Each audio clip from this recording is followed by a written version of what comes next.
E a gente traz hoje detalhes em relação a um caso triste, uma tragédia que aconteceu na cidade de Monte Alegre de Minas. Uma mulher, uma jovem, essa que você vê na tela, de 26 anos, morreu depois de ser esfaqueada na cabeça lá na cidade.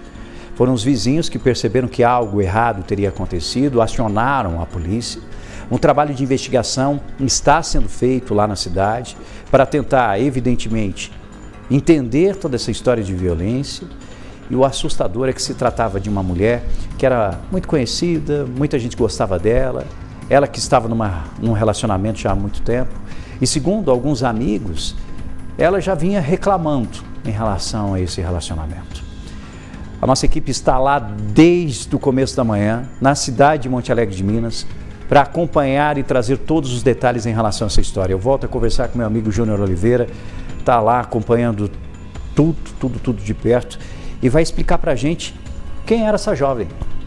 Quem era essa jovem de 26 anos que infelizmente foi vítima de violência na cidade de Monte Alegre de Minas e foi encontrada já sem vida. Júnior.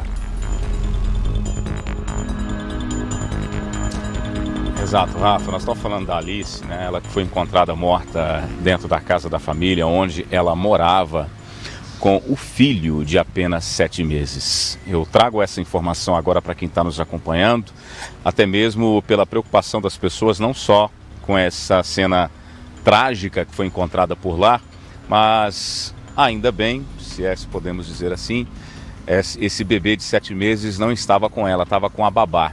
E justamente nesse dia, Rafa, estou destacando isso já no início aqui dessa minha segunda participação sobre esse caso, que nesse dia justamente ela pediu para que não levassem o bebê para o imóvel, né? Então, familiares e amigos, inclusive me disseram que não era costume ela ficar sem a criança, né? E nesse dia, justamente nesse dia, ela pediu para não levar o bebê para casa. Eu só fiz questão de dizer isso porque é esse sentimento agora dessas pessoas cuidando desse bebê, né, de apenas 7 meses, tadinho, que não sabe nem o que está acontecendo com a mãe e provavelmente ela deve estar sentindo falta da mãe nesse momento. Rafa, isso aconteceu por volta das 8 da noite e a polícia foi acionada, foi até o local depois de receber a informação de que essa mulher de 26 anos foi encontrada morta, esfaqueada no imóvel. E o suspeito do crime, isso segundo a polícia militar, é o companheiro dela que segue ainda sendo procurado pela polícia, que ainda está fazendo diligência. Bom a gente lembrar disso e destacar isso. Ele pode ser preso a qualquer momento em flagrante. Esse homem seria do estado da Bahia. Por isso a polícia, inclusive, já está em comunicação com outros, com a polícia do estado de lá e também com outros setores, outros batalhões aqui da nossa região. Mas antes de falar qualquer coisa, Rafa, vamos agora ouvir uma entrevista de um tenente da Polícia Militar que vai trazer mais informações sobre esse acionamento e como é que a polícia descobriu isso e a cena, como foi a cena encontrada por lá. Vamos ver. Assim que a guarnição foi acionada, após relato dos vizinhos que havia uma briga, estava ocorrendo uma briga entre o casal, a irmã chegou ao local, encontrou a irmã caída ao solo, com algumas perfurações, ensanguentada e com a faca ao lado. A guarnição chegou, iniciou os trabalhos de praxe, acionamento da perícia e constatou o óbito no local, né? Segundo informações e levantamentos já realizados pelas guarnições, o suspeito é de fora, né? Já tinha relacionamento com a vítima aproximadamente 5 meses. Ele estava na cidade há menos de um ano, veio à procura de trabalho em alguns galpões de granjas que tem na região e no momento estava desempregado, estava fazendo alguns bicos de servente, no momento estava desempregado. O autor foi identificado, né? O suspeito já foi identificado com algumas imagens e encontra-se foragido.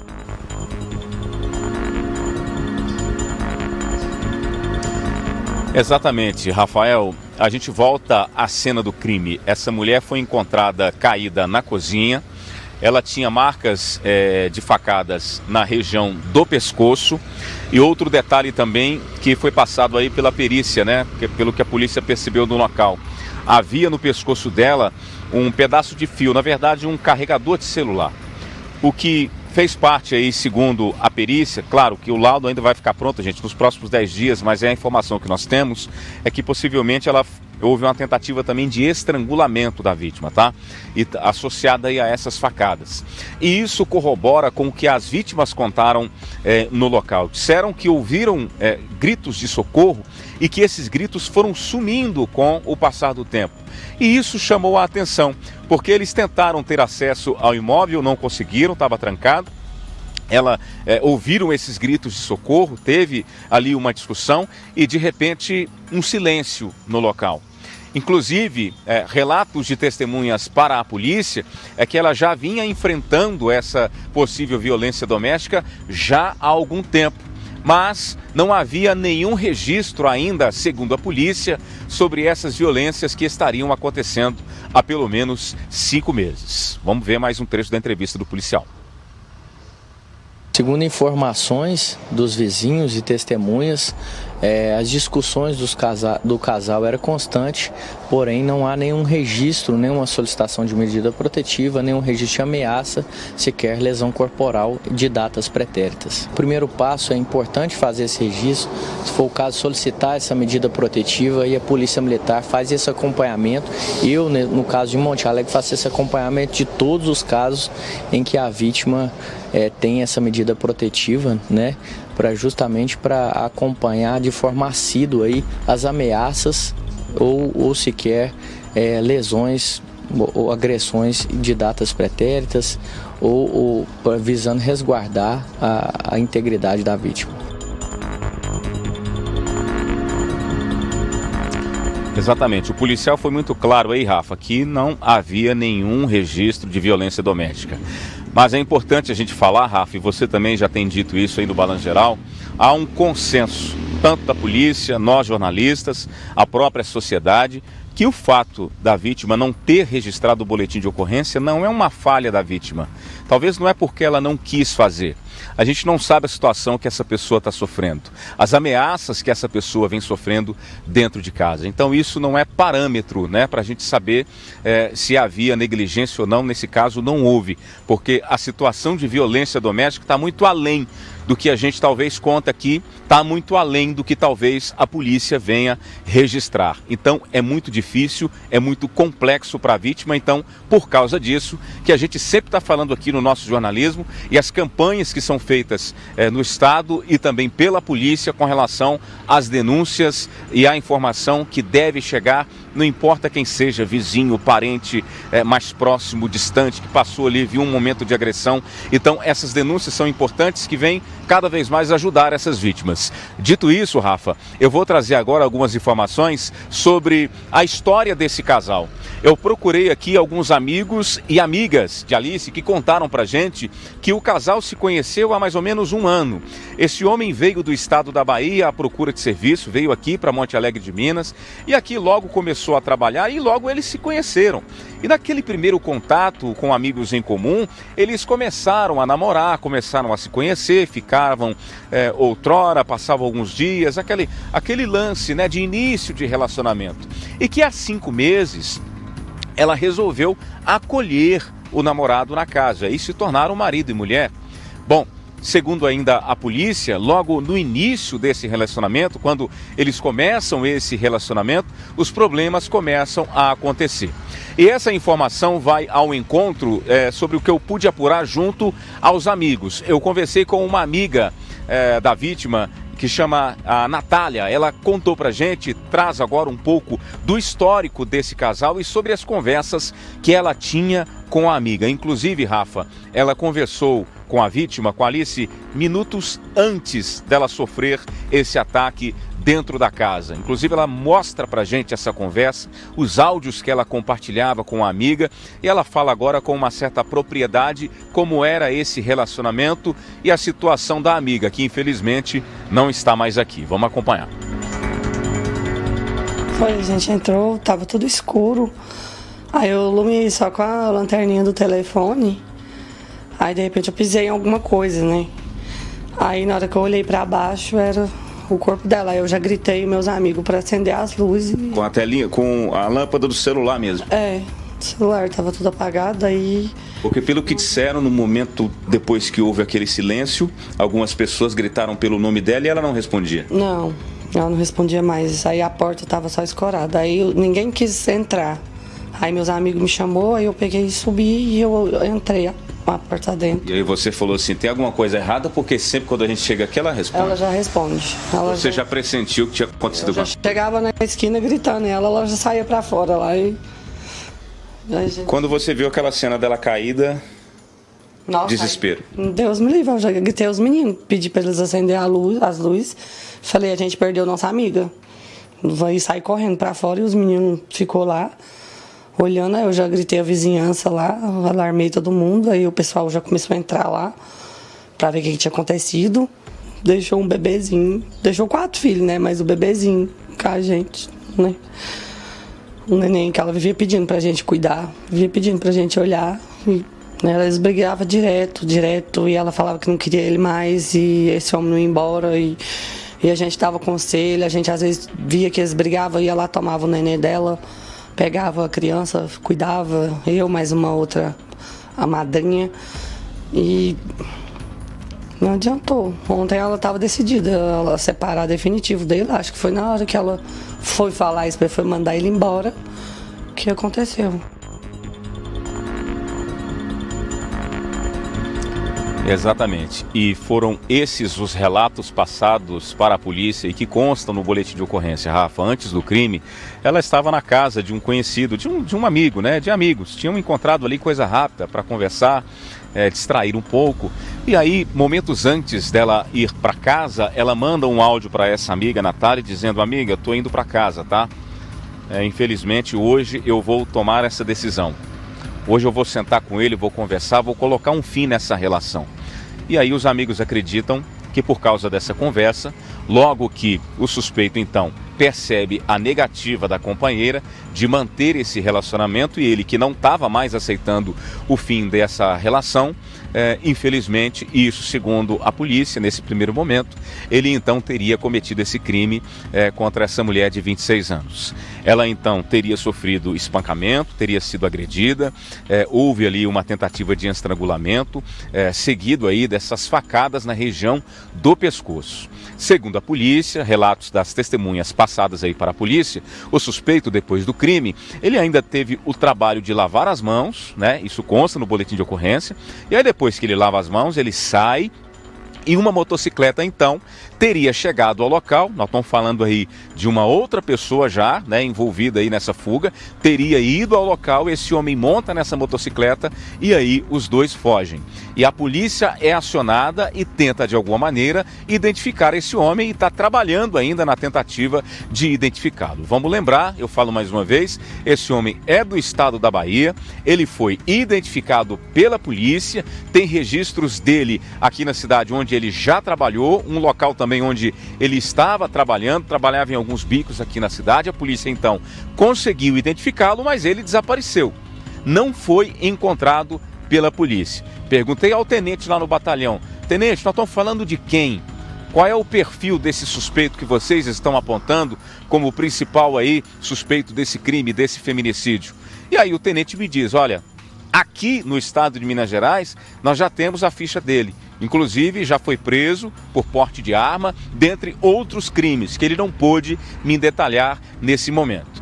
Mas todas essas informações, Rafa, todos esses registros, não só do boletim de ocorrência, mas os relatos dessas testemunhas já estão na Polícia Civil, que já abriu o inquérito policial. Inclusive, uma perícia foi feita no local e essa perícia, esse laudo que deve sair aí até nos 10 dias, os próximos 10 dias, deve mostrar pra gente muito mais do que a gente já sabe e também ajudar a esclarecer a dinâmica de como tudo aconteceu dentro desse imóvel, e a gente fica imaginando a situação dessa vítima e a frustração também de amigos e vizinhos que lá do lado de fora, desesperados, estavam tentando a todo custo salvar essa mulher, mas infelizmente não deu tempo, não foi possível. Quando eles conseguem ter acesso ao imóvel, encontram essa mulher caída no chão da cozinha, toda ensanguentada, com várias marcas e facadas no pescoço. Agora, Júnior Oliveira, você conversando com a amiga e conversando evidentemente com outras pessoas, ele que está lá desde o começo da manhã na cidade de Monte Alegre de Minas, acompanhando e trazendo novidades em relação a esse caso. E lembro você que o principal suspeito apontado pela polícia continua foragido, não se tem informação sobre ele. Essa amiga e essas pessoas falaram que no local ficou muito claro que ocorreu uma briga ali na residência. A casa, o imóvel, a cozinha onde ela foi localizada, era um cenário de muita destruição, mostrava, evidenciava que ali tinha acontecido uma briga entre os dois? Sim, Rafa, eu tive acesso à residência. Eu vou lembrar aqui que a perícia já foi feita e a gente teve acesso à residência. Amigos dela ficaram na responsabilidade de cuidar dessa casa, até mesmo estão ajudando nessa questão do corpo. O corpo foi encaminhado para uma cidade aqui perto, depois vai haver aí todo aquele procedimento do velório, né? Aquela situação fúnebre que está sendo cuidada aí pela família, e esses familiares pediram a esses amigos dela para ajudar nessa situação. Eu tive lá dentro da casa, Rafa, a casa já foi limpa, né? Tiraram toda a cena do crime ali, a casa já pôde ser limpa, mas ainda havia marcas dessa violência. E eu percebi lá, dentro da casa, móveis quebrados, pratos da cozinha quebrados, também ali alguns cacos de vidro, né, de copos, móveis afastados. Eu perguntei à moça, falei, esse móvel vocês afastaram aqui porque vocês limparam? Ela, não, esse móvel ele ficava aqui, nessa posição. E quando a gente chegou, ele estava desse jeito aí. Roupas do bebezinho de 7 meses, fralda jogada, enfim. Rafa, um cenário realmente muito triste. É um cenário de lar que a gente nunca quer ver, né? O cenário que a gente encontrou lá realmente de destruição. O que indicou para a investigação nesse primeiro momento que a vítima relutou muito para sobreviver, né? E pelo que os vizinhos escutaram também, disseram, Júnior, ela pediu socorro pelo menos 5 vezes. E a gente estava ouvindo, socorro, socorro, socorro. Da 4ª vez em diante, eles já perceberam que a voz ia sumindo. O que indica na investigação que provavelmente nesse momento em que ela já estava sendo dominada pelo suspeito, estava sendo estrangulada. Eu estou dizendo isso com esses detalhes, Rafa, não é causando drama não, é para mostrar a realidade de como as mulheres são vítimas desse tipo de violência. O que acontece dentro dessas casas. Então eu estou trazendo esse detalhe aqui, que é um detalhe de investigação que a gente fica chocado. Apesar da gente sempre estar trazendo aqui muitos casos parecidos, mas cada caso que a gente mostra, cada caso que a gente relata e que a gente testemunha, mesmo testemunhando a cena depois do crime, a gente vê um cenário temeroso, né? Uma situação ali, um ambiente realmente muito triste. E foi o que esses amigos perceberam logo que chegaram e encontraram essa mulher caída. E esse detalhe que eu contei para você aqui, de que depois do crime o suspeito lavou as mãos, e é verdade, porque um vizinho viu ou teria visto esse homem lavando as mãos, tirando as marcas do crime, as marcas da tragédia das mãos, aguardando a chegada de um motoqueiro que foi acionado ali pelo telefone ou pelo WhatsApp, não se sabe ainda, e aí essa pessoa chega e esse homem foge. Inclusive esse motoqueiro, segundo os testemunhas contaram para a polícia, é uma pessoa comum. É uma pessoa que tinha o costume de ir lá buscá-lo sempre, né, para sair de manhã ou para curtir um pouco, sair, distrair. Então seria essa mesma pessoa, segundo relatos da polícia militar. Mas mesmo depois do local limpo, mesmo depois desses amigos e familiares terem organizado da melhor maneira possível esse ambiente, o cenário que eu vi lá e o meu cinegrafista Gaspar Gonçalves, um cenário muito triste, realmente de uma tragédia que vai ficar difícil sair da cabeça desses familiares e amigos. Muito triste, amigo. Tá aí, Júnior Oliveira, muito obrigado, cobertura excelente como sempre, em cima, acompanhando, ouvindo as pessoas, entrando no local e claro, a gente espera que as autoridades consigam o quanto antes elucidar esse caso e se confirmar, né, que esse sujeito, o companheiro dela, quem estava se relacionando, ele é o principal realmente suspeito e foi ele que fez isso, que por favor ele pague por esse crime. Júnior Oliveira até perde a voz, né, meu amigo? Perde até a voz depois de uma situação tão trágica, tão terrível como essa que aconteceu nesse fim de semana na cidade de Monte Alegre de Minas. O nosso jornalismo lá acompanhando de perto, conversando com as pessoas, e muitos estão lá, inclusive, abordando a nossa equipe de reportagem para falar sobre esse assunto e assustados, né, com essa violência que aconteceu nessa cidade. A gente vai estar acompanhando, claro que você vai acompanhar novas informações durante a nossa programação, e qualquer novidade a gente para tudo aqui mesmo no nosso Balão Geral para atualizar você, amiga, e força para os familiares, para os amigos, e a gente fica preocupado em relação a essas crianças, né, principalmente a mais nova, 7 meses. 7 meses, bebê, que agora não tem mãe. Imagina. Difícil.